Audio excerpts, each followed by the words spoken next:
Out of the corner of her eye, she became aware that someone was sitting at her bar. People didn't often come to this bar. Drinks were only free if a patron was actively gambling. "Oh, I beg your pardon," she said to the unexpected customer. "I didn't see you there." "You were most busy," the man said, charitably excusing her neglect.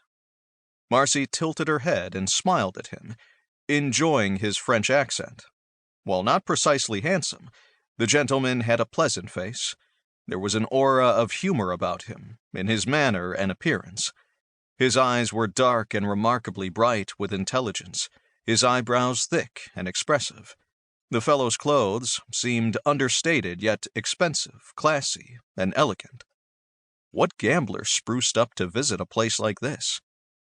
After working in the casino for 6 months, Marcy could recognize the difference between a poser and the real thing. This man was the real thing. He wore a perfectly tailored, top-of-the-line charcoal suit and vest, a subdued tie with a well-pressed, crisp white shirt. The faint drifting smell of nutmeg, cedar, and Brazilian rosewood scents came to her nostrils. Marcy was familiar with that cologne.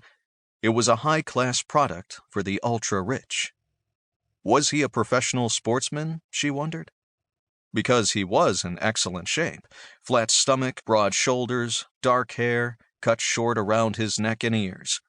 Dark brown eyes and clean-shaven.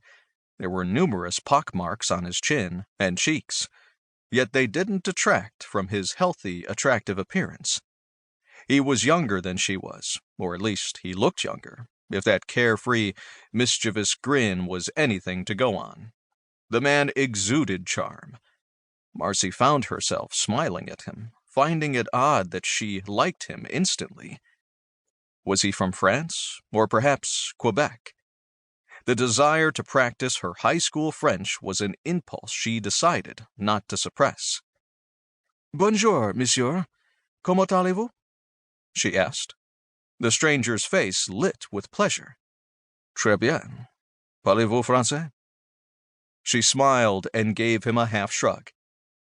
"I'm sorry, I don't speak French really. I went to France as a high school graduation present.